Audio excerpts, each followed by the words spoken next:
আল্লাহ রাব্বুল আলামিন এই পৃথিবীতে মানব জাতিকে পয়দা করতে গিয়ে যাদেরকে মাধ্যম বানিয়েছিলেন তারা হচ্ছেন আমার মা, তারা হচ্ছেন আমার বাবা। আমরা দুইজন মানুষের ওরস জাতের ফসল। আল্লাহ পাক চাইলে মা বাপ ছাড়াও পৃথিবীতে পয়দা করতে পারতেন, এই ক্ষমতা আল্লাহর আছে কি নেই? কথা বলতে হবে। হযরত আদম আলাইহিস সালাতু ওয়াস সালামের বাবাও নাই, তার মাও নাই। আমাদের আদি মাতা হযরতে হাওয়া আলাইহিস সালাতু ওয়াস সালাম আল্লাহ পাক সৃষ্টি করেছেন আদমের অংশ থেকে। তাহলে বোঝা গেল মা হাওয়ারও বাবা নাই, মা নাই। হযরতে ঈসা আলাইহিস সালাতু ওয়াস সালামকে আল্লাহ রাব্বুল আলামিন বাবা ছাড়া মা মরিয়মের গর্ভ থেকে জন্ম দিয়েছেন।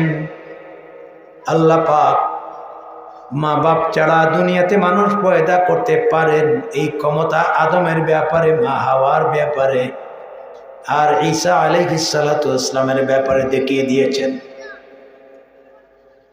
কিন্তু আল্লাহ রাব্বুল আলামিনের একটা আদত হলো, সিস্টেমেটিক নিয়ম হলো, আল্লাহ চাইলে আমাদেরকে দুনিয়াতে মা বাপ ছাড়া জন্ম দিতে পারতেন, এই ক্ষমতা আল্লাহর আছে। আল্লাহর আদত হলো এই দুনিয়াতে মানুষ পয়দা করবেন, আর যেই নিয়মে পয়দা করবেন সেই নিয়মটা হচ্ছে আমরা এসেছি দুইজন মানুষের মেহনতের ফসল হিসাবে। একজন হচ্ছেন আমার বাবা, আর একজন হচ্ছেন আমার মা।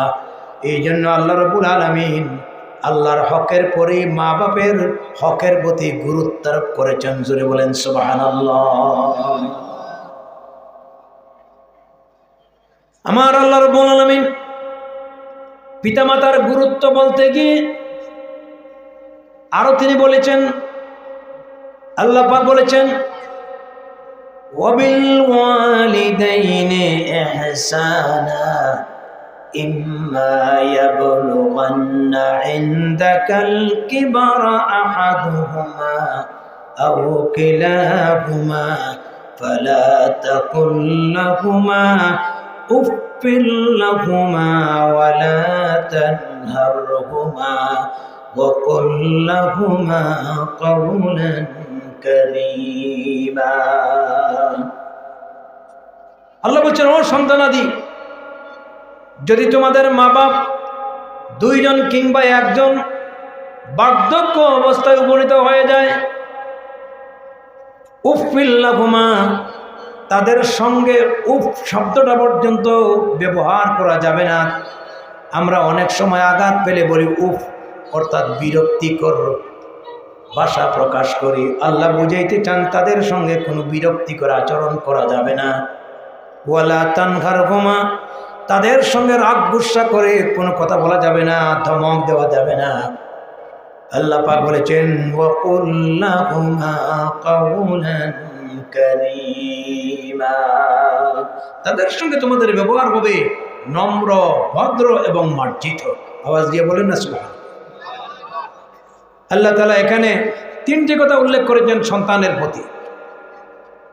উফ শব্দ বলা যাবে না, রাগ গুসার স্বরে কোনো আচরণ করা যাবে না, বরং ব্যবহার হবে মার্জিত, মোলায়েম, নম্র এবং ভদ্র।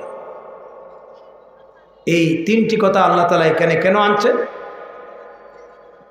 মুফাসসিরিনে কেরাম লিখেছেন, মা বাবা বৃদ্ধ হয়ে গেলে তাদের মন মিজাজ কিটকিটে হয়ে যায়, আচরণ পরিবর্তন হয়ে যায়। অনেক সময় উল্টা পাল্টা আচরণের কারণে সন্তান বিরক্তিকর হতে পারে। সমাজে একটা কথা আছে, আম পাকলে মিঠা, মানুষ পাকলে তিতা। এটা সিলেটি আঞ্চলিক কথা, আছে কি নেই? এবার সন্তান মনে করতে পারে আমার মা বাবাকে আমি সম্মান করি, তাকে খাবার দাবার দেই, এরপরে তিনি খাইয়াও বলে খাইছে না, পাইয়াও বলে পাইছে না। আল্লাহ বুঝাইতে চান তোর দৃষ্টিতে এটা আইব হতে পারে, দোষ হতে পারে, কিন্তু এটা তার দোষ নয়, এটা তার বার্ধক্যতা। তোমাকে এই বার্ধক্যতার বয়সে মা বাবার সঙ্গে হুসনে সুলুক, সুন্দর ব্যবহার করতে হবে, কারিমা, নম্র, ভদ্র, মার্জিত। কারণ তোমার আচরণের কারণে যে তাদের দিলে কষ্ট পায়, জিন্দগি বরবাদ হয়ে যাবে। রাসূল করিম সাল্লাল্লাহু আলাইহি ওয়াসাল্লাম বলেছেন, মা বাবার সন্তুষ্টির কারণে আল্লাহর সন্তুষ্টি, আর মা বাবার অসন্তুষ্টির কারণে আল্লাহর অসন্তুষ্টি। এই জন্য আল্লাহর সন্তুষ্টি লাভ করতে গেলে সন্তানের দায়িত্ব হচ্ছে তাকে অবশ্যই তার মা বাবার সঙ্গে ভালো ব্যবহার করতে হবে। কি বলেন, ঠিক কিনা? সৎ আচরণ করার তাকিদ দিয়েছেন কে? আল্লাহ। নামটা জোরে বলেন না, আল্লাহ পাক। দার্শনিক ইমাম গজ্জালী রহমতুল্লাহ আলাইহি ইহইয়াউল উলুমুদ্দিন নামক কিতাবে তিনি লিখছেন, কোন সন্তান যদি তার হায়াতের ভিতরে বরকত চায়, হায়াতের ভিতরে লংজিভিটি চায়, দীর্ঘায়ু জীবন বাঁচতে চায়, সে যেন মা বাবার খেদমত করে। যে ব্যক্তি তার পিতামাতার খেদমত করবে, আল্লাহ তাআলা তার হায়াতের ভিতরে বরকত বাড়াই দিবেন। এবং অন্য একটা হাদিসে আসছে, তিনজন মানুষ হচ্ছেন মুস্তাজাবুদ দাওয়াত, যারা দোয়া করলে আল্লাহর কাছে সরাসরি কবুল হয়ে যায়। আমরা অনেক সময় দোয়া নেই হুজুরদের কাছ থেকে, বুজুর্গদের কাছ থেকে, পীর সাহেবদের কাছ থেকে, ভালো, কিন্তু কোনো পীর, কোনো বুজুর্গ, কোনো হুজুর দোয়া করলে কবুল হয়ে যাবে এমন কোনো গ্যারান্টি হাদিসে আছে? কথা বলেন না কেন? কবুল হতেও পারে, নাও হতে পারে। কিন্তু আমার ভাইরা, যেই তিনজনের ব্যাপারে রাসূল করিম সাল্লাল্লাহু আলাইহি ওয়াসাল্লাম মুস্তাজাবুদ দাওয়াত, যাদের দোয়া কবুল বলে গ্যারান্টি দিয়েছেন, একজন হচ্ছে মজলুম।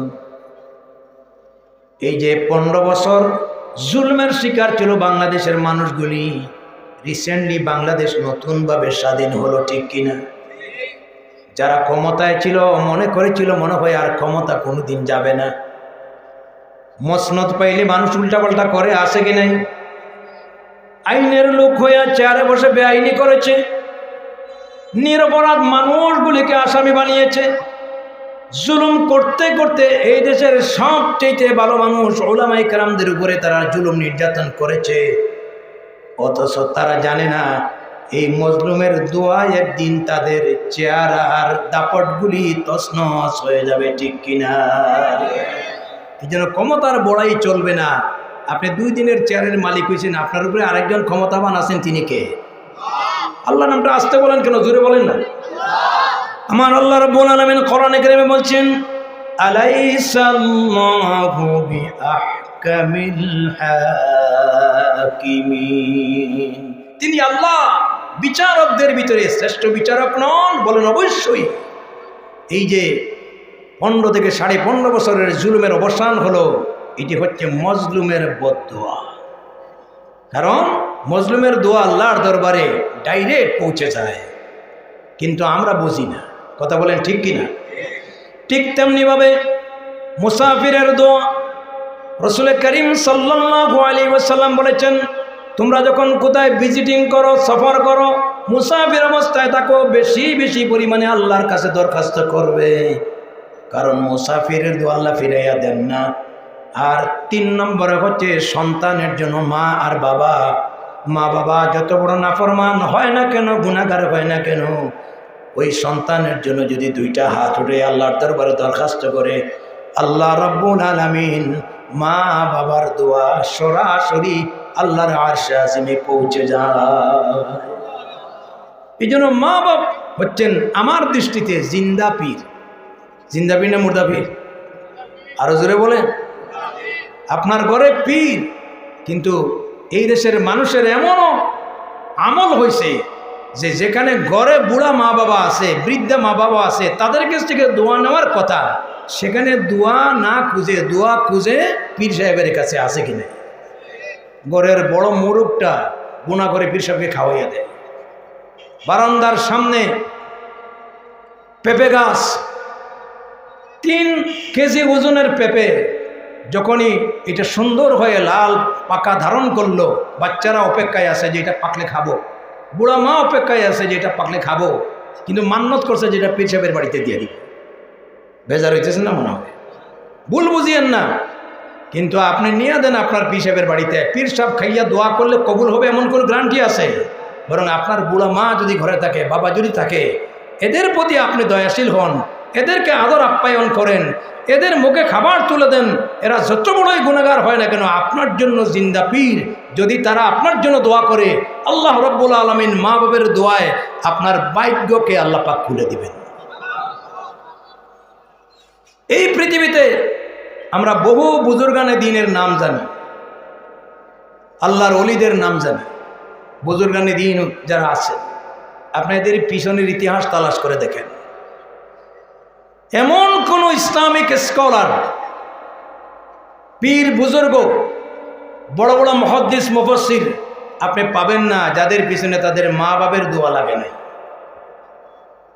মা বাবার দোয়া লাগছে, আল্লাহ পাক তাদের ভাগ্যের বেড়া খুলে দিয়েছে। আর যার পিছনে মা বাবার বদদোয়া লাগছে, জীবন বরবাদ হয়ে গেছে। যত বড় পীর হন, যত বড় বুজুর্গ হন, মা বাবার দোয়া নিতেই হবে। হযরতে আবি উমামা রাদিয়াল্লাহু তাআলা আনহু বর্ণনা করেন, আমি নবী করিম সাল্লাল্লাহু আলাইহি ওয়াসাল্লামের কাছে জানতে চাইছিলাম, মা হাক্কুল ওয়ালিদাইহি আলা ওয়ালাদিহিমা, ইয়া রাসূলুল্লাহ, ইয়া হাবিবাল্লাহ, আমি সন্তান হিসাবে মা বাবার প্রতি আমার কি দায়িত্ব রয়েছে, আমার কি হক রয়েছে? নবীজি কি চমৎকার জবাব দিয়ে বলেছেন, ক্বালা হুমা জান্নাতুকা ওয়া নারু। হয়তো মা এবং বাবা তোমার জন্য বেহেশত, আর না হয় তারা তোমার জন্য জাহান্নাম। এর মানে হচ্ছে তাদেরকে যদি খেদমত করো, তাদের হক আদায় করো, তোমার জন্য জান্নাত অবধারিত, আর তাদের সঙ্গে নাফরমানি করলে তোমার জন্য জাহান্নাম অবধারিত। আল্লাহু আকবার বলেন। এখন আজকের এই ওয়াজ থেকে বলেন তো দেখি, আমরা জান্নাতে যাইতে চাই না জাহান্নামে যেতে চাই? জান্নাতে চাইতে গেলে আপনাকে অবশ্যই আপনার পিতা, আপনার মাতা, এদের প্রতি আপনাদের দায়িত্বশীল ভূমিকা পালন করতেই হবে। সম্মানিত হাজির কেরাম, আজকে আফসোসের বিষয়, বর্তমান এই আধুনিকতার যুগে সমাজে কিন্তু মুরব্বীদের কদর কমতেছে, মা বাবার প্রতি অবজ্ঞা বেড়ে গেছে। এই মিডিয়ার যুগে আপনি দেখবেন প্রায় ছেলেদের হাতে বাবা লাঞ্ছিত, মেয়ের হাতে মা লাঞ্ছিত, অহরহ ঘটনা সমাজে পাওয়া যায়, আছে কি না? বিশেষ করে অনেক সময় ছেলের বউয়ের কারণে, সুন্দরী বউয়ের প্রেমে পড়ে অনেক ছেলে তার মা বাপকে লাঞ্ছিত করে, এমনকি মা বাপকে ত্যাগ করে অন্য জায়গায় বাসা ভাড়া করে থাকে। কি বলেন, আছে কি নেই? আমি ছেলেদেরকে বলছি, বাবারা, তোমার বউ যদি তোমাকে এমন প্ররোচনা দেয় যে এই বৃদ্ধা মা বাপকে নিয়ে তার ফ্যামিলি করা সম্ভব না, তুমি তাকে বুঝাবা যে তুমি আমার স্ত্রী, প্রেম দেওয়া, আদর দেওয়া, সোহাগ দেওয়া, ভালোবাসা দেওয়া এটা আমার নৈতিক দায়িত্ব। স্বামী স্ত্রীর আল্লাহ তাআলা তাদের যে যুগল জীবন, এটা আল্লাহ পাকের নিদর্শন বলেছেন। আল্লাহ রাব্বুল আলামিন কোরআনে কারিমে বলছেন, وَمِنْ آيَاتِهِ أَنْ خَلَقَ لَكُم مِّنْ أَنفُسِكُمْ أَزْوَاجًا لِتَسْكُنُوا إِلَيْهَا وَجَعَلَ بَيْنَكُم مَّوَدَّةً وَرَحْمَةً। আল্লাহর নিদর্শনাবলীর ভিতরে অন্যতম নিদর্শন হলো, আমি তোমাদের থেকে তোমাদের জীবন সঙ্গিনী সৃষ্টি করেছি। এই যে যুগল জীবন, স্বামী আর স্ত্রীর পারস্পরিক যে প্রেম আর ভালোবাসা, এটা আল্লাহ পাক বলেছেন আল্লাহর নিদর্শনের ভিতরে অন্যতম নিদর্শন। আল্লাহ পাক বলেছেন, জাআলা বাইনাকুম মাওয়াদ্দা, আমি পারস্পরিক দুইজনের ভিতরে প্রেম আর ভালোবাসা দিয়েছি, এটা আল্লাহর নিদর্শন। বলেন সুবহানাল্লাহ। ও রাহমা, এবং তোমাদের এই ফ্যামিলি জীবনটাকে আমি আল্লাহ তাআলা দয়া এবং মায়ায় ভর্তি করে দিয়েছি। সুতরাং স্ত্রীর প্রতি স্বামীর প্রেম ভালোবাসা এটা থাকবেই, কিন্তু এই ভালোবাসার অর্থ এটা নয় যে আপনার মা বাপকে বাদ দিয়ে, তাদের সম্মানকে অবজ্ঞা করে আপনি স্ত্রীর আসক্ত হয়ে যাবেন। কোনো স্ত্রী যদি আপনার স্বামীকে এইভাবে প্ররোচনা দেয়, আপনি বলবেন তোমাকে প্রেম দেওয়া, ভালোবাসা দেওয়া, তোমার হক আদায় করা এটা আমার নৈতিক দায়িত্ব, কিন্তু আমার মা এবং বাবা, তোমার শ্বশুর শাশুড়ি, তাদের প্রতি সম্মান দেওয়া এটা তোমার দায়িত্ব। আজকে যদি তোমার শ্বশুর শাশুড়িকে সম্মান করো, ভবিষ্যতে তুমি যখন শাশুড়ি হয়ে যাবে তুমিও তো এইভাবে সম্মান পাবে। কথা বলেন ঠিক কিনা? আর যদি বেশি বাড়াবাড়ি করো, ওয়েলকাম, রাস্তা খোলা আছে। এই জাতীয় কথা বলে বউ আলিফ হয়ে যাবে, সোজা হয়ে যাবে। কথা বলেন না কেন? আরে বউ একটা গেলে আরেকটা পাওয়াতে কোনো অসুবিধা নেই, বউয়ের অভাব আছে নাকি? কিন্তু মা যদি হারিয়ে যায়, বাবা যদি হারিয়ে যায়, এই নিয়ামত কেউ কোনোদিন মিলাই দিতে পারবে? আরে জোরে বলেন, এই নিয়ামত মিলাই দিতে পারবে? আমার সম্মানিত হাজরিন کرام, পিতামাতার ভিতরে মায়েদের হকটা একটু বেশি। এক সাহাবী আরজ করেছেন, মান আহাক্কুন নাস বিহুসনি সুহবাতি ইয়া রাসূলুল্লাহ ইয়া হাবিবাল্লাহ। মা এবং বাবার মাঝে সন্তান হিসাবে আমি, আমার প্রতি হকটা বেশি কার? আমার বাবার না মার? নবীজি বলেছেন, ক্বালা উম্মুক, আগে তোমার মার। ক্বালা সুম্মা মান, এরপরে কার? হুজুর বলেছেন ক্বালা উম্মুক, এরপরে তোমার মার। ক্বালা সুম্মা মান, এরপরে কার? নবীজি বলেছেন ক্বালা উম্মুক, এরপরে তোমার মার। চতুর্থবার বলা হয়েছে ক্বালা সুম্মা মান, এরপরে কার? নবীজি বলেছেন ক্বালা আবুকা, এবার তোমার পিতার। তাহলে দেখা গেছে আল্লাহর হাবিবের জবান থেকে মায়েদের কথা কয়বার আসছে? জোরে বলেন। এটা তো আমি বলি নাই, আল্লাহর নবী বলেছেন।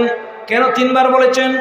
আল্লাহ রাব্বুল আলামিন সূরা লোকমানের 14 নম্বর আয়াতে আল্লাহ তাআলা বলেছেন, ওয়াসাইনাল ইনসানা বিওয়ালিদাইহি হামালাতুহু উম্মুহু ওয়াহানান আলা ওয়াহনিন ওয়া ফিসালুহু ফি আমাইন। আল্লাহ সব বলে দিয়েছেন। কোরআন হাদিসের ভিতরেই কথা বলছি, বাইরে নয়। আল্লাহ বলছেন, আমি দুনিয়ার সব মানুষকে উপদেশ দিয়েছি। উপদেশদাতাকে? আওয়াজ দিয়ে, মনোযোগ দিয়ে আল্লাহর নামটা বলেন। উপদেশদাতাকে? আল্লাহ রাব্বুল আলামিন। আল্লাহ বলছেন, আমি মানুষকে উপদেশ দিয়েছি তার মা এবং বাবার ব্যাপারে। কাহামালাতহু উম্মুহু, বিশেষ করে তার মা তাকে গর্ভধারণ করেছে। ওয়াহানান আলা ওয়াহানিন, কষ্টের পর কষ্ট, ক্লান্তির পর ক্লান্তি, শ্রান্তির পর শান্তি।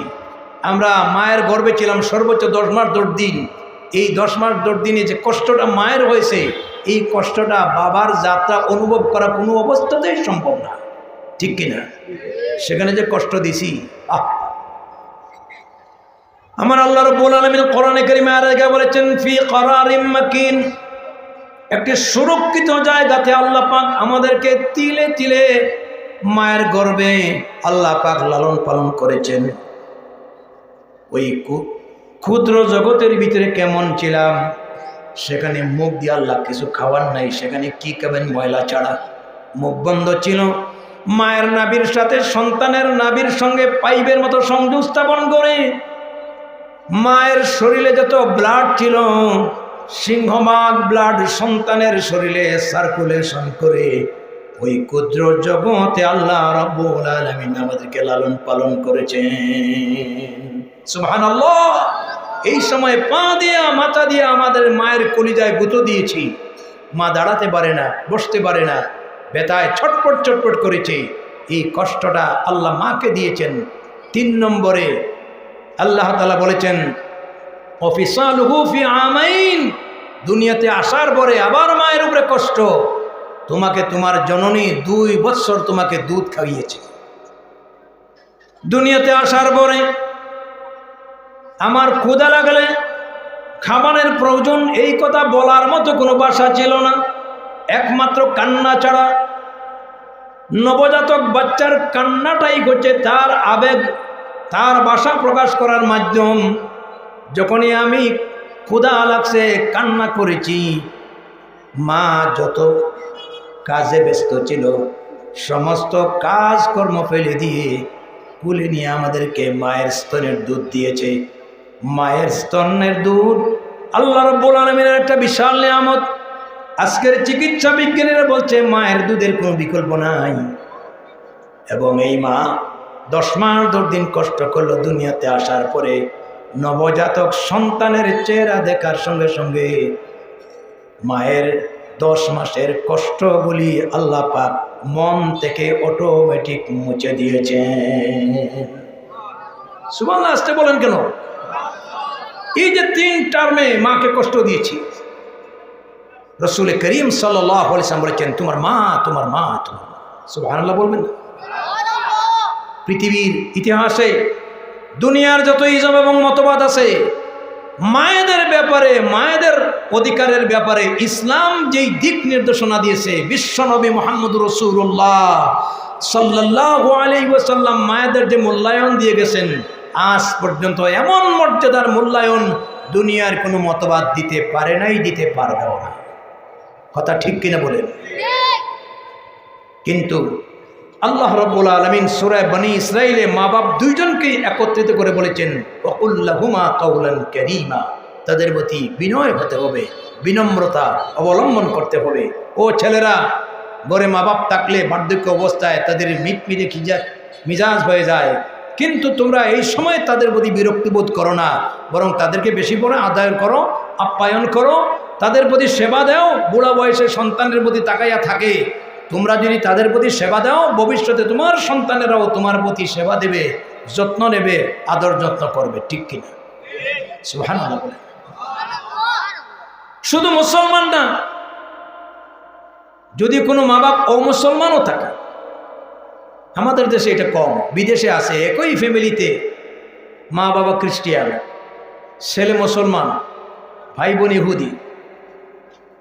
আমেরিকা, লন্ডন, স্বাগতিক ইউরোপ কান্ট্রিতে গেলে দেখবেন, কারণ ওই সমস্ত দেশগুলি ফ্রিডম দেশ, যে কোনো ধর্ম গ্রহণ করা এটা সরকারি কোনো বাধা নেই। এই জন্য একই করে ভিন্ন ভিন্ন ধর্ম নিয়ে তারা বসবাস করতে পারে। আমাদের দেশে এটা করা সম্ভব।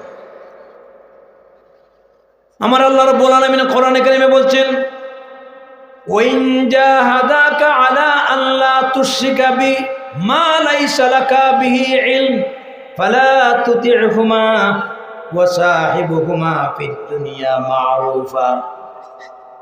যদি তোমার মা বাপ অমুসলমান থাকে আর আমার সঙ্গে অংশীদার করতে বাধ্য করে যেই ব্যাপারে তোমাদের জ্ঞান নাই, এই জায়গায় মা বাবার কথা মানা যাবে না। কিন্তু তারপরে আল্লাহ পাক বলেছেন দুনিয়াতে তাদের সঙ্গে তুমি মারুফ ব্যবহার করো, সদাচরণ করো, যদি ওরা অমুসলিম, আল্লাহ বিশ্বাসী নয়, এরপরেও তোমার জন্মদাতা মা আর বাবা। সুবহানাল্লাহ বলেন না? এমন সুন্দর মতবাদ পৃথিবীতে আর কোথায় নেই। এই আয়াতটা নাজিল হওয়ার একটা প্রেক্ষাপট আছে। রাসূল করিম সাল্লাল্লাহু আলাইহি ওয়াসাল্লামের এক বিশিষ্ট সাহাবী হযরত সাআদ বিন আবি ওয়াক্কাস পড়েন রাদিয়াল্লাহু আনহুম ওয়া রাদু আন। সাহাবায়ে কেরামের নাম শুনলে কি পড়তে হয়? রাদিয়াল্লাহু তাআলা আনহুম ওয়া রাদু আন। 17 বছর বয়সে তিনি ইসলাম ধর্ম গ্রহণ করেছেন, তারুণ্যর বয়সে, টকবকে যুবক। মা ছিল মুশরিকা, ছেলে আল্লাহর রাসূলের দরবারে গিয়ে ইসলাম গ্রহণ করার কারণে মা এটাকে সহ্য করতে পারেনি। এবার মা শপথ করেছে, সন্তানকে বলেছে তুই তার পৈতৃক ধর্ম বাদ দিয়া মুহাম্মদ সাল্লাল্লাহু আলাইহি ওয়াসাল্লামের ধর্ম গ্রহণ করলে এখন থেকে আমি খাবার দাবার পানাহার সব ক্লোজ করে দিলাম, বন্ধ করে দিলাম, যতক্ষণ পর্যন্ত তোর পিতামাতার ধর্মে ফিরে না আসবে। এবার বল তুই কি করবে? আমি খাবার দাবার বন্ধ করে দিলাম, প্রয়োজন বোধে আমি মৃত্যুকে আলিঙ্গন করব, যাতে জনগণ তোরে ধিক্কার দিতে পারে যে এমন কপালপুরো সন্তান, যেই সন্তানের কারণে তার মাটা মারা যাবে। চিন্তা করছেন? সাআদ বিন আবি ওয়াক্কাস একদিকে নবমুসলিম, আরেকদিকে তারুণ্য যুবক মানুষ। এরপরে মায়ের প্রতি তো মহব্বত আসেই। 3 দিন হয়ে গেল মাকে অনেক চেষ্টা করে খাবার দাবার তো দূরের কথা, একটু পানিও পান করাইতে পারেন নাই। দুশ্চিন্তায় পড়ে গেছেন, তো মা তো মারা যাবে। এই বিষয়টা নিয়ে বিশ্ব নবী, দয়াল নবী রাসূল করিম সাল্লাল্লাহু আলাইহি ওয়াসাল্লামের দরবারে গিয়ে আরজ করলেন, ইয়া রাসূলুল্লাহ, আমি তাওহীদের শরবত পান করেছি, ঈমান গ্রহণ করার কারণে আমার মা আমার সঙ্গে শপথ করেছে যে আমি যদি মুসলিম ধর্ম ত্যাগ না করে পৈতলিক ধর্মে ফিরে না যাই, মা খাবার দাবার পানাহার বন্ধ করে দেবে, প্রয়োজন বোধে মারা যাবে। আজকে 3 দিন হয়ে গেল আমি তাকে কষ্ট করে খাওয়াতে পারি নাই, এক ডুব পানিও খায় নাই। এখন একদিকে মায়ের মহব্বত, মা মারা গেলে কষ্ট পাবো, আরেকদিকে ইমানের মহব্বত, ইমান সারলে মা পাবো, মা সারলে ইমান পাবো। এই দুটানার মাঝে আমার করণীয়টা কি? বলেন আল্লাহু আকবার। বলুন, সময় কম। রসুল করিম সাল্লাল্লাহু আলাইহি ওয়াসাল্লাম বললেন, আপাতত অপেক্ষা করো, দেখি আল্লাহ পাক এই ব্যাপারে কি ফয়সালা করেন। আল্লাহর রসুল তিনি যতগুলি কথা বলেছেন, সেই সমস্ত কথাগুলি মন মস্তিষ্ক প্রসূত কথা নয়, এগুলা সব আল্লাহর ওহী। আল্লাহ রাব্বুল আলামিন কোরআনে কারিমে বলছেন, মা ইয়ানতিকু আনিল হাওয়া ইন হুয়া ইল্লা ওয়াহয়ুন ইউহা। মুহাম্মদ হরগিজ না গুফতা, তা না গুফতা জিবরাইল, জিবরাইল হরগিজ না গুফতা, তা না গুফতা রব্বুল জলিল। ওহে দুনিয়ার মানুষেরা, আমার নবী মুহাম্মদ সাল্লাল্লাহু আলাইহি ওয়াসাল্লাম তোমাদের কাছে যতগুলি কথা বলেন, এগুলা তার মন গড়া কথা নয়, মস্তিষ্ক প্রসূত কোনো বাক্য তিনি উচ্চারণ করেন না, বরং আমি আল্লাহ রাব্বুল আলামিন যা নাজিল করি তা তিনি বর্ণনা করেন। অতএব নবীর কথা আসলে আল্লাহ পাকের কথা। নবীর কথা আসলে কার কথা? কোরআন আল্লাহর বাণী, ওয়াহিয়ে মতলুব। হাদিস নবীর বাণী, ওয়াহিয়ে গায়রে মতলুব। দুইটাই কিন্তু ওয়াহি, দুইটাই কি ওয়াহি। এই জন্য বললেন, আমি তোমার এই প্রশ্নের জবাব আমার মন গড়া দিতে পারবো না, যেহেতু প্রশ্ন করেছ আল্লাহ পাক দেখি এই ব্যাপারে কি ফয়সালা নাজিল করেন। সুবহানাল্লাহ বলেন। আমার আল্লাহ রাব্বুল আলামিন এই প্রসঙ্গে ওই আয়াত কেন নাজিল করলেন? ওয়াইন জাহাদাকা আলা আল্লা তুশরিকা বি মা লাইসা লাকা বিহি ইলম ফালা তুতি'হুমা। এ নবী আপনি জানিয়ে দিন, যদি কোনো সন্তানকে তার মা বাবা আমার সঙ্গে শিরিক করতে বাধ্য করে, মা বাবা বলেছেন ঈমান আনা যাবে না, মা বাবা বলেছেন নামাজ পড়া যাবে না, মা বাবা বলেছেন রোজা রাখা যাবে না, কোরআন পড়া যাবে না, এই কথাগুলো মানা ঠিক না। কারণ আল্লাহ বড় না মা বাপ বড়? আরো জোরে বলেন। এই জন্য আল্লাহ বলছেন এই ব্যাপারে তোমাদের কোনো ইলম নাই, ফালা তুতি'হুমা, কোনো অবস্থাতে মা বাবার এই নির্দেশ মানা যাবে না। এরপরে আল্লাহ তাআলা বলেছেন, তারপরেও দায়িত্ব হলো দুনিয়াতে তোমরা ও মুসলিম যদি মা হয় বাবা হয় তাদের সঙ্গে ভালো ব্যবহার করো, তাদের সঙ্গে কোনোদিন কোনো দুর্ব্যবহার করা যাবে না। সুবহানাল্লাহ।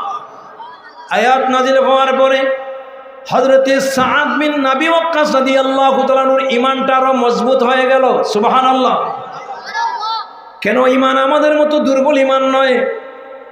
আল্লাহর রাসূলকে তারা চর্ম চোখ দিয়ে দেখেছেন, সচক্ষে দেখেছেন, নবীজির সোহবত লাভ করেছেন। এই জন্য নবীকে দেখে দেখে ঈমান আনা আর নবীকে না দেখে ঈমান আনা, দুইটা ঈমানের ভিতরে শক্তিশালী, দুইটা ঈমান সমান না? বেশ কম, অনেক বেশ কম। এত মজবুত ঈমান হলো, মায়ের শরণাপন্ন হয়ে বললেন, মা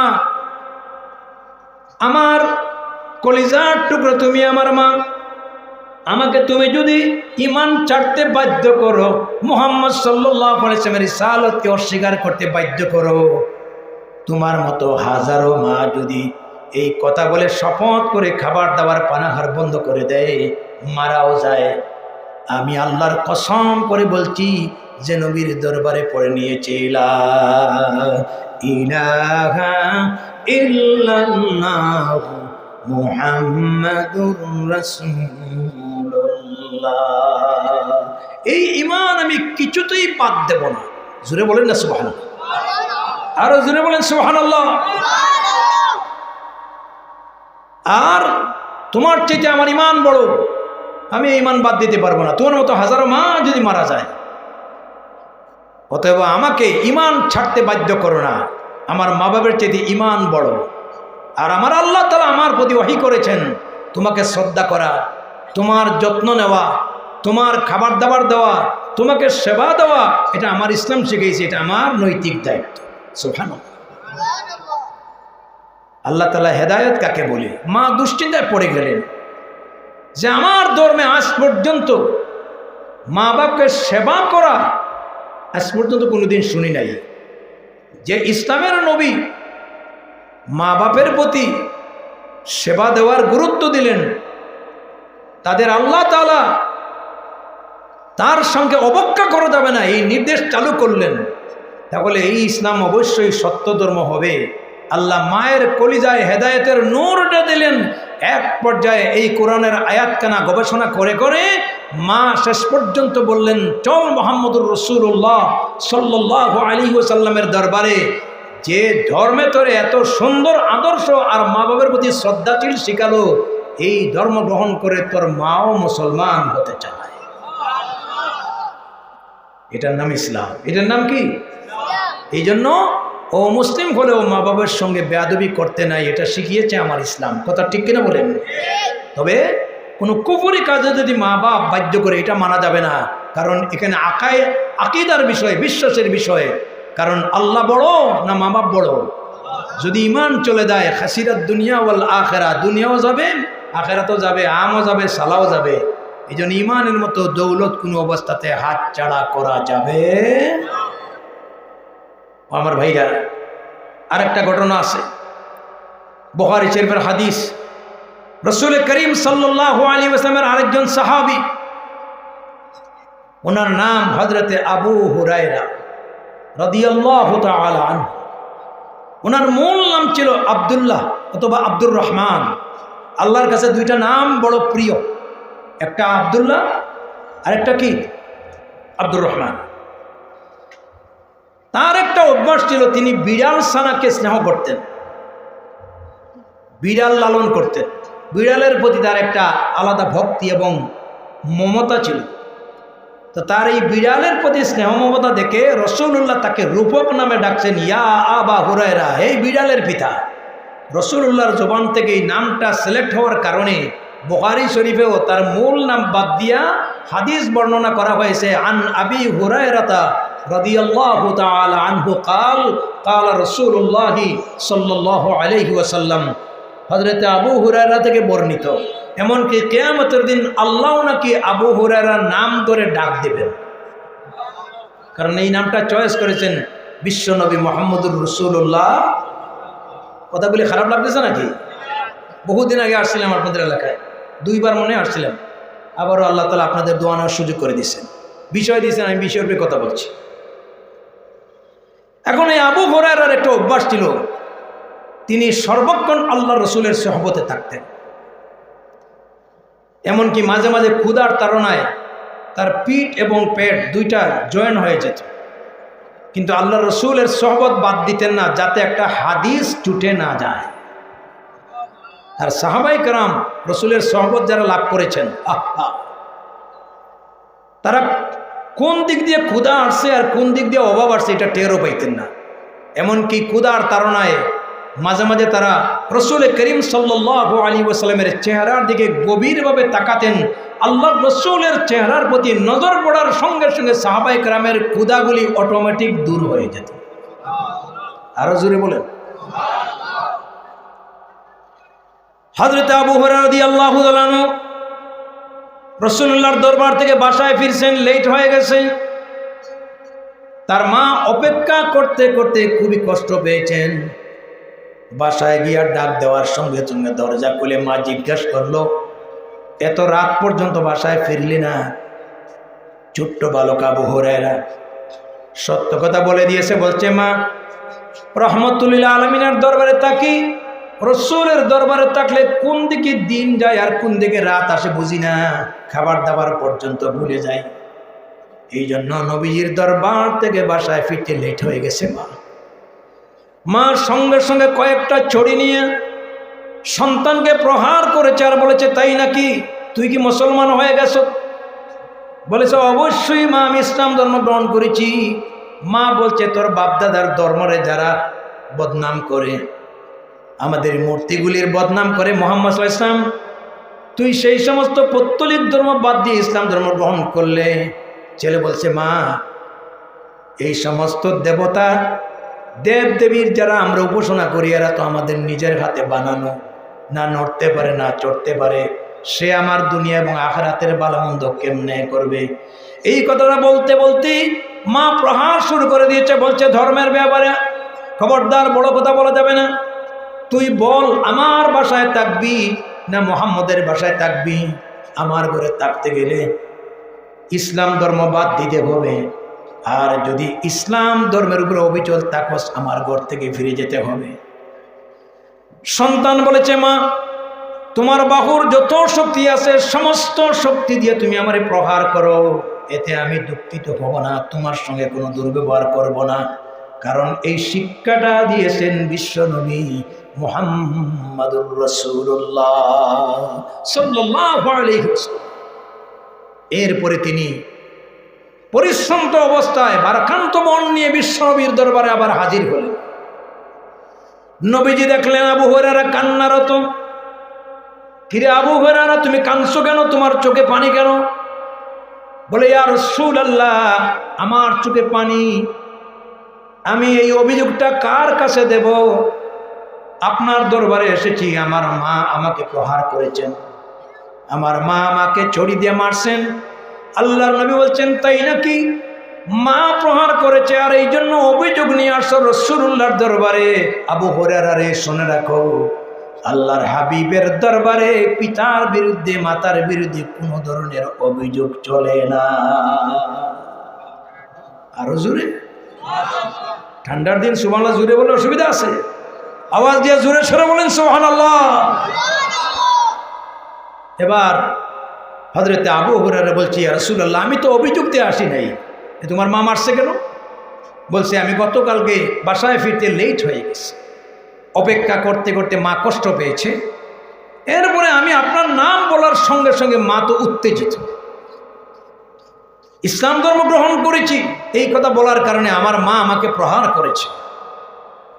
আমি আমার মাকে বলেছি, তুমি তোমার বাহুর যত শক্তি আছে সব শক্তি প্রয়োগ করে আমাকে প্রহার করো, যেই নবীর প্রতি ঈমান এনেছি এই ঈমান কোনো অবস্থাতে বাদ দিতে পারব না।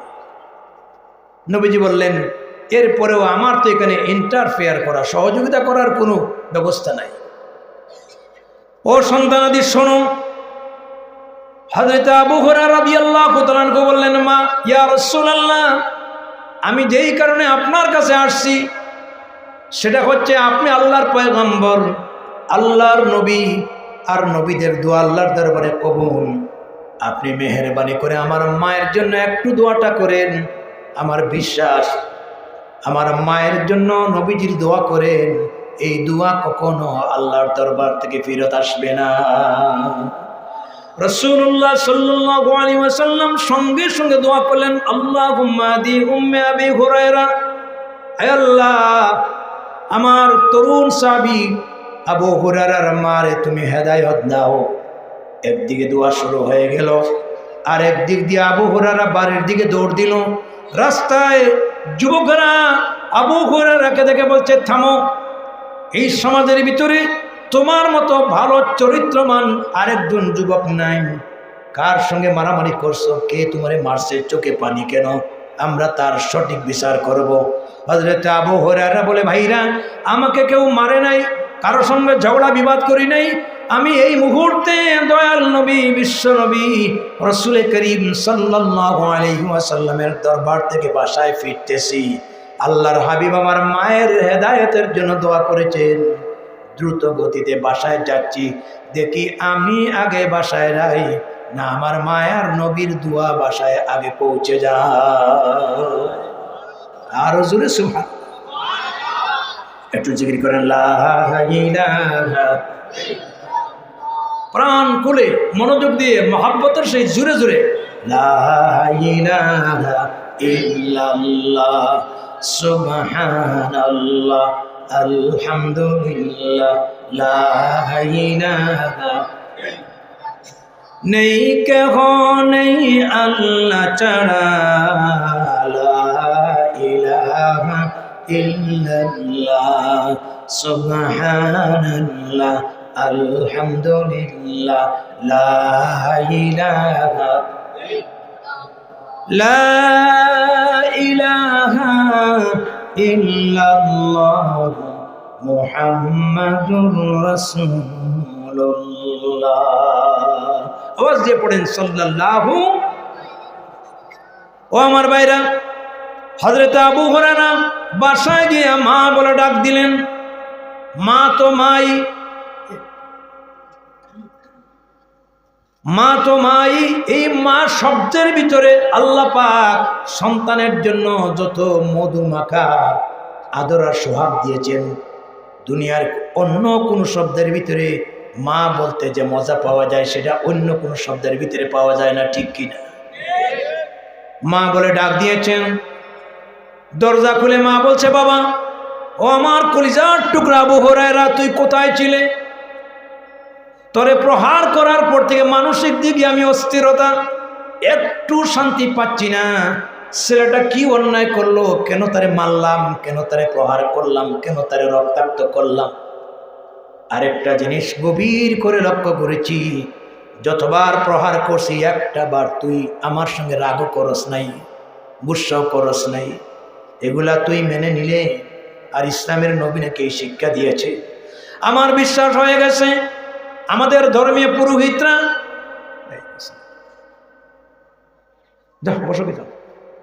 আমাদের ধর্মীয় পুরোহিতরা মা বাপের সঙ্গে সন্তানের কেমন আচরণ হবে, কি ধরনের আদব কায়দা হবে, আজ পর্যন্ত কোনো পুরোহিতরা শিক্ষা দেয় নাই।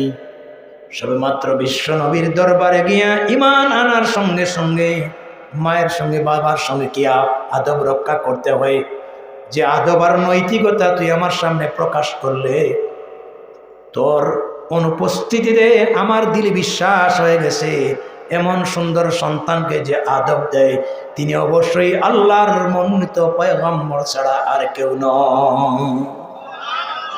সুতরাং যে নবীর প্রতি ইমানের মতো দৌলত গ্রহণ করে তুই তোর জীবনটারে বানাইলে সম্মানী, এবার তোর মাও প্রস্তুত হয়ে গেছে, চল আল্লাহর রসুলের দরবারে তোর মাও ইমান আনতে চায়। হযরত আবু হুরায়রা বলছে, মা, এই মুহূর্তে রাসূলুল্লাহ সাল্লাল্লাহু আলাইহি ওয়াসাল্লাম তোমার জন্য দোয়া করেছেন। আমার মনে হয় তোমার ভাগ্য খুলে গেছে। এবার আবু হুরায়রা এবং তার মা, ছেলে আর মা দুইজন গেছে রাসূলুল্লাহর দরবারে। আল্লাহর নবী দেখে বলছেন, কি রে আবু হুরায়রার মা, কি উদ্দেশ্যে এসেছো? বলে, ইয়া রাসূলুল্লাহ, ইয়া হাবিবাল্লাহ, আমার জিন্দেগির সব অসারতা আমার সন্তানের ইমানের মাঝে ধরা পড়েছে। আমি আসছি আপনার কাছে তৌহিদের শরবত পান করতে। আল্লাহর নবী বললেন, তাহলে না পড়ো আশহাদু আল্লা ইলাহা ইল্লাল্লাহু ওয়া আশহাদু আন্না মুহাম্মাদান আবদুহু ওয়া রাসূলুহু। সবাই জোরে সোরে প্রাণ খুলে আওয়াজ দিয়ে পড়েন, লা ইলাহা ইল্লাল্লাহু মুহাম্মাদুর রাসূলুল্লাহ সাল্লাল্লাহু আলাইহি ওয়াসাল্লাম। আমার ভাইরা, আজকে এই মায়ের সাথে বেয়াদবি করি, অসম্মান করি, জীবন বরবাদ হয়ে যাবে। যতদিন বেঁচে থাকবেন আজকের ওয়াজ থেকে ওয়াদা করেন যে আমরা মা বাবার সঙ্গে বেয়াদবি করব না, বরং কোনো বেয়াদবি করে ফেললে তাদের হাতে মাপ চেয়ে নিব। মায়েরা কলিজা থেকে যদি মাফ করে দেয় আপনার জীবন সুন্দর হবে, ভবিষ্যৎ উজ্জ্বল হবে, হায়াতের ভিতরে রিজেকের ভিতরে আল্লাহ পাক বরকত বাড়াইয়া দিবেন। করতে পারবেন তো ইনশাআল্লাহ? জেনে রাখেন, মা বাবার দোয়া যেমন লাগে, মা বাবার বদ্দুয়া তেমন লাগে। লাগে কি না? মা বাবার বদ্দুয়াও লাগে। এই পৃথিবীতে একজন বিশ্ববিখ্যাত আলেম ছিলেন, মুফাসসির ছিলেন, যাকে বলা হয় হরম শরীফের জিম্মাদার, তাফসীরে কাশফের লেখক, তাফসীরে কাশফ লিখেছেন। আল্লাহ পাক এত বড় আলেমে দ্বীন বানিয়েছিলেন। সেই তাফসীরে কাশফের লেখক তিনি একবার পা খুইয়েছেন, ল্যাংড়া হয়ে গেছেন। ইতিহাসে লেখা হয়েছে এই পৃথিবীতে দুইজন ল্যাংড়া ব্যক্তি আল্লাহর দ্বীনকে গভীরভাবে উপলব্ধি করেছেন। গভীরভাবে জ্ঞান অর্জন করেছেন। এর ভিতরে একজন হচ্ছেন জুরজানি,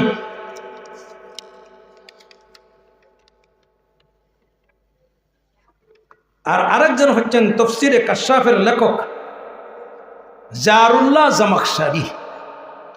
কি নাম? জারুল্লাহ জামাখশারি। অনেক কঠিন তফসির। জারুল্লাহ জামাখশারি তিনি ছোটবেলায় তার একটা অভ্যাস ছিল, তিনি পাখি লালন করতেন, পাখি পুষতেন। আমরাও ছোটবেলায় অনেক সময় চড়ুই পাখি নিয়ে খেলাধুলা করেছি। পাখির ঠ্যাঙ্গে সুতা বেঁধে টানতেন, আনন্দ পেতেন। তার মা বলেছেন, বাবা এটি আল্লাহর মাখলুক, আল খালকু ইয়াদুল্লাহ, যতগুলি পৃথিবীতে মাখলুক আছে এগুলো সব আল্লাহর পরিবারের সদস্য, সুতরাং এটারে তুমি ছেড়ে দাও, কষ্ট দিও না। বাচ্চা মানুষ তো, মায়ের কথা বুঝে নাই, তিনি আনন্দ পাচ্ছেন, খেলাধুলা করছেন। এক পর্যায়ে টানতে টানতে এই চড়ুই পাখির পাটা ছিঁড়িয়ে গেছে, ল্যাংড়া হয়ে গেছে। আর মা উত্তেজিত হয়ে বলছিলেন, যা, আল্লাহর একটা মাখলুককে তুই যখন ল্যাংড়া করে দিলে, আল্লাহ যেন তোরে ল্যাংড়া বানাই দেয়। আল্লাহু আকবার বলে আল্লাহর কাছে কবুল হয়ে গেছে। অথচ এত বড় আলেম, তফসিরে কাশাফ রেখেছেন। এখন পর্যন্ত তফসিরের কাশাফের বাংলা কোনো অনুবাদ হয় নাই, আরবি অনেক গুরুত্বপূর্ণ তফসির। তো তিনি বাগদাদ থেকে বাসায় ফেরার পথে একবার ঘোড়ার উপরে সওয়ার ছিলেন, আর ঘোড়ার পা পিছলে তিনি পড়ে গেছেন, হুচট খাইছেন। হঠাৎ করে আঙ্গুলের মাথায় পচন ধরছে, ডাক্তার দেখাইছে, চিকিৎসা করছেন।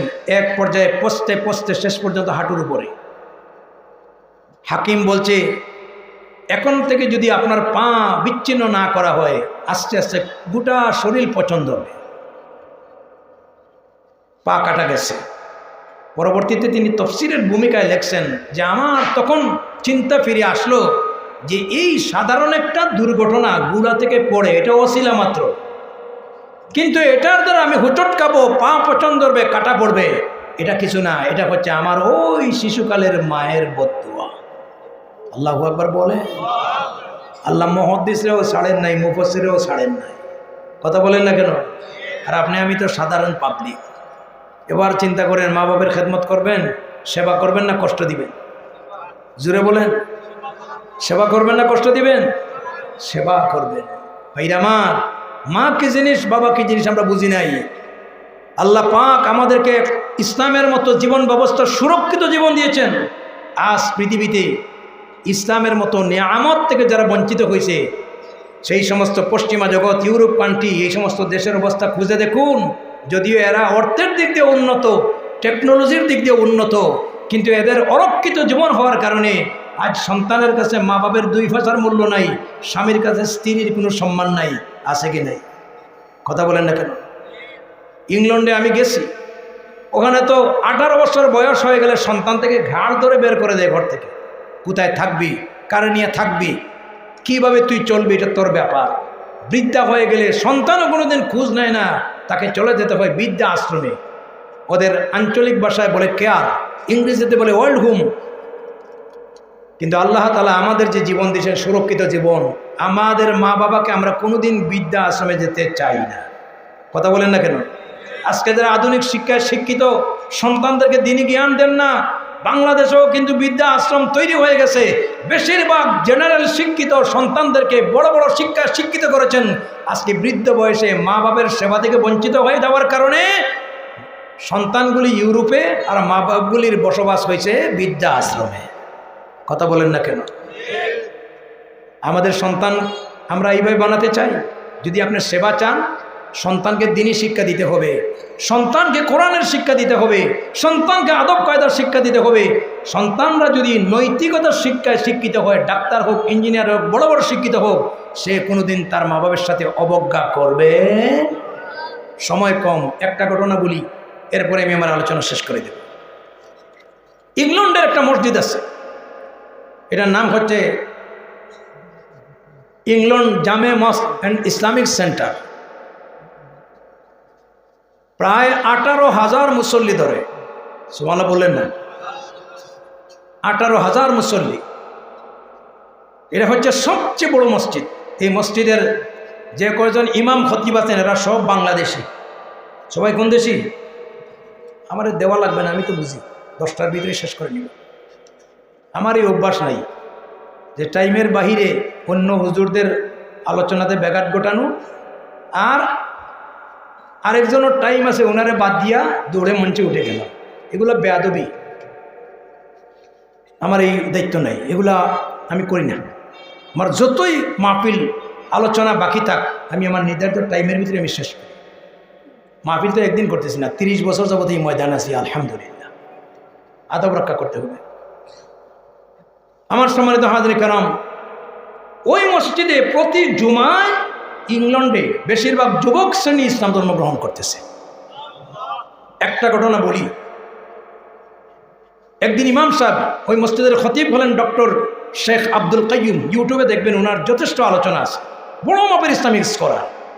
একদিন বললেন, মুসল্লিয়ান কেরাম আপনারা বসেন, একটা ছেলে আসছে মুসলমান হবে, তার সাথে মাও আসছে বাবাও আসছে, তবে মা বাপ মুসলমান হবে না, ছেলে মুসলমান হওয়াতে মা বাপ খুশি। সুবহানাল্লাহ বলেন না? আচ্ছা, মা বাপ খুশি হয় কোনোদিন তার সন্তানাদি মুসলমান হলে, কিন্তু বিষয়টা উল্টা। ইমাম সাহেব জিজ্ঞাসা করলেন, তোমার ছেলে মুসলমান হবে আর তোমরা খুশি, তার কারণটা কি? দেখেন তারা কতটুকু কোরআনকে অ্যানালাইসিস করেছে। বলছে, হুজুর আমরা এই জন্য খুশি, আমাদের ধর্মে মা বাপ বুড়ো হয়ে গেলে সন্তানকে কোনোদিন দেখে না, আর 18 বছর বয়স হয়ে গেলে সন্তান ঘর থেকে বেরিয়ে যায়, মা বাপকে কোনোদিন সম্মান দেয় না। আপনাদের ধর্ম পড়াশোনা করে দেখেছি, আপনাদের ধর্মের ভিতরে আল্লাহ রাব্বুল আলামিন আল্লাহর হকের পরে সবচেয়ে বেশি গুরুত্ব হক যাদের দিয়েছেন তারা সন্তানকে। এই জন্য মুসলিম ধর্মের ভিতরে মা বাপের সম্মান সন্তানের কাছে আছে, বৃদ্ধাশ্রমে যাওয়া লাগে না। আমার ছেলেটা যখন ইসলাম ধর্ম গ্রহণ করার জন্য আগ্রহ প্রকাশ করলো, আমরা তাকে খুশি মনে অনুমতি দিছি, এমনকি তার ধর্ম গ্রহণ করার জন্য সাথে আসছি। আমাদের বিশ্বাস, এই ছেলেটা যদি ইসলাম ধর্ম গ্রহণ করে আর যদি ইসলামের উপরে আজীবন অবিচল থাকে, বৃদ্ধা বয়সে আমরা বৃদ্ধা আশ্রমে যাব না, আমার মুসলিম সন্তানের কাছে সেবা পাব। দুনিয়ার লাভের জন্য একটা সন্তান মুসলমান হওয়ার কারণে আজকে অমুসলিমরা খুশি, আর আমার দেওয়া আল্লাহর দেওয়া ইসলাম দেওয়ার পরে আমরা ইসলামের এই বিধানে খুশি হতে পারি নাই। আমাদের চাইতে কপাল পোড়া পৃথিবীতে আরেক কোনো জাত হতে পারে না। এই জন্য মা বাপকে আমরা কি অবজ্ঞা করব না সেবা দেব, দোয়া নেব? আমার আল্লাহ রাব্বুল আলামিন সূরা বনী ইসরাঈলের ২৪ নম্বর আয়াতে আল্লাহ তাআলা সন্তানকে শিখিয়ে দিয়েছেন। আল্লাহ বলছেন, ওয়াখফিজ লাহুমা জানাহাজ-যুল্লি মিনার রাহমাতি। আমার সাথে সবাই পড়েন, ওয়াকুর রাব্বিরহামহুমা কামা রাব্বায়ানি সগীরা। ও সন্তানাদি, যদি তার মা বাপ দুইজন বার্ধক্যতে উপনীত হয়ে যায়, তাদের প্রতি দয়া পরবশত হইয়া আমি আল্লাহর দরবারে দোয়া করবে। কি দোয়া করবে? আমার আল্লাহ পাক শিখিয়ে দিয়েছেন, রব্বিরহামহুমা, হে আমার রব, কামা রাব্বায়ানি সগীরা, ছোটকালে তারা যেইভাবে শৈশবে আমাদেরকে স্নেহ দিয়েছেন, মমতা দিয়েছেন, লালন পালন করে বড় করেছেন, আমার মা বাপকে কবর জগতে তুমি সেইভাবে দয়ার মায়া দান করো। সুবহানাল্লাহ। এই দোয়াটা খালি মরলে পড়তে হবে তা না। হাকিম মোহাম্মদ তানবী রহমতুল্লাহ আলাইহি তাফসীরে আশরাফিতে লিখেছেন, যদি মা বাপ হায়াতে থাকে আর সন্তান দোয়া করে, আল্লাহ হায়াতের ভিতরে বরকত বাড়াই দিবেন। আর যদি মা বাপ কবরে চলে যায়, সন্তান নামাজ পড়ে পড়ে দোয়া করে, আল্লাহ তাআলা সন্তানের দোয়া কবুল করে তার কবরের আযাব মাফ করে দিবেন। তা আমরা সন্তানের দোয়া চাই কবর জগতে। দোয়া চাইতে গেলে তো সন্তানকে এইভাবে গড়ে তুলতে হবে, ঠিক কি না? এই জন্য আসুন, আর কথা বাড়াইতে গেলাম না। এই জাতীয় কথাগুলি বলতে গেলে কমপক্ষে 2 ঘন্টার দরকার। আমার আলোচনার সময় ছিল 9টায়, আসিয়া দেখি গন্ডগোল, তসবির দানা ছিঁড়ে গেলে যেইভাবে এলোমেলো হয়ে যায়, আপনাদের মাহফিলে এই ব্যবস্থা হয়ে গেছে। তো যাই হোক,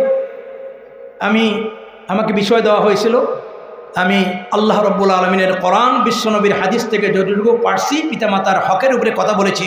আসুন এই কথাগুলি আমরা মেনে নেই। ইসলাম শুধু জানার নাম নয়, মানার নাম। আমাদের সন্তানগুলিকে নৈতিক এবং দিনী শিক্ষা দিয়ে গড়ে তুলি। যাদের মা বাবা আছে আমরা তাদেরকে সেবা দেই, দোয়া নেই, এবং বিশেষ করে যাদের মা নাই বাবা নাই তাদের জন্য নামাজ পড়ে পড়ে দোয়া করি। আল্লাহ রাব্বুল আলামিন এই কথাগুলি মানার জন্য তৌফিক দেয়, এই আশাবাদ ব্যক্ত করে অত্র এলাকাবাসী এবং মাহফিল কর্তৃপক্ষকে ধন্যবাদ জানিয়ে আমি আমার আলোচনা এখানেই শেষ করে নিচ্ছি। ওয়া আখিরু দাওয়ানা আনিল হামদুলিল্লাহি রাব্বিল আলামিন। আল্লাহুম্মা আমিন। ربنا ظلمنا أنفسنا وإن لم تغفر لنا وترحمنا لنكونن من الخاسرين ربنا لا تزغ قلوبنا بعد إذ هديتنا وهب لنا من لدنك رحمة إنك أنت الوهاب রব্বুল আলামিন ঐতিহ্যবাহী চররবন্দ গ্রামবাসী এবং মাদ্রাসার উদ্যোগে আজকের এই বিশাল ওয়াজ মাহফিল আল্লাহ মেহেরবানি করে শুরু থেকে শেষ পর্যন্ত তুমি কবুল আর মঞ্জুর করে নাও। তোমার হাবিবকে দেখি নাই, সাহাবায়ে কেরামদের দেখি নাই, যতদিন পর্যন্ত নবীর রওজার সামনে দাঁড়াইয়া আসসালাতু ওয়াসসালামু আলাইকা ইয়া রাসূলুল্লাহ বলি নাই, ততদিন পর্যন্ত এই দুনিয়া থেকে চিরবিদায় দিও না। যতদিন পর্যন্ত ইহরামের কাপড় গায়ে লাগাই নাই, ততদিন পর্যন্ত কাফনের কাপড় পরাইও না। আল্লাহ আমাদের সকলের জিন্নাহ মুর্দাদের মাফ করে দাও। বিশেষ করে আমরা যারা বাবা হারিয়েছি, মা হারিয়েছি, তুমি তাদের কবরটাকে জান্নাতের বাগান বানায়া দাও। আল্লাহ আমাদের আত্মীয় স্বজনকে ক্ষমা করে দাও। অত্র অঞ্চলের আশেপাশে যত গুরুস্থান আর কবরস্থান আছে সব মুর্দাদের মাফ করে দাও। তাম বিশ্বের মুমিন মুমিনাতদের মাফ করে দাও। আয় আল্লাহ, বর্বর ইসরায়েলের হাতে আল্লাহ ফিলিস্তিনের মুসলমানরা লাঞ্ছিত। আল্লাহ এদের বাড়িঘর, আল্লাহ তাদের জানমালকে তুমি রক্ষা করো। আয় আল্লাহ, বার্মার মুসলমানদেরকে বাড়ি করে ফিরাইয়া দিও। হিন্দুস্তানের মুসলমানদের শান্তি দান করো। আজকে ভারতের হিন্দুরা মসজিদ ভেঙে নির্মাণ করছে, এই ব্রাহ্মণ্যবাদীর হাত থেকে তোমার ঘরগুলিকে তুমি রক্ষা করো। আমাদের বাংলাদেশকে তুমি হেফাজত করো, দেশি বিদেশি ষড়যন্ত্রের হাত থেকে তুমি রক্ষা করো। আল্লাহ কোরআন সুন্নাহর পড়ার বোঝার মানার তৌফিক দান করো। কোরআন আর সুন্নাহ দিয়ে আমাদের জীবনটাকে বদলাইয়া দাও। আয় আল্লাহ তাআলা আমাদেরকে এক বানাও না এক বানাও, বাকি জীবন তোমার মকবুল গোলামি করার তৌফিক দাও। আল্লাহ চোরের বন্ধবাসীকে তুমি কবুল ফরমাও।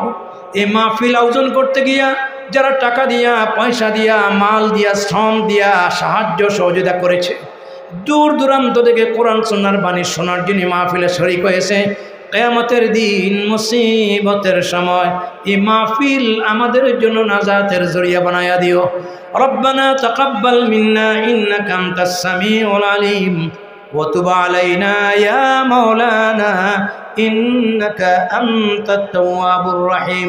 বিফadli সুবহান রাব্বিকা রাব্বিল ইজ্জাতি আম্মা ইয়াসিফুন ওয়া সালামুন আলাল মুরসালিন ওয়ালহামদুলিল্লাহি রাব্বিল আলামিন। ওয়াজআল آخر كلامنا عند الموت لا إله إلا الله محمد رسول الله. السلام عليكم ورحمة الله.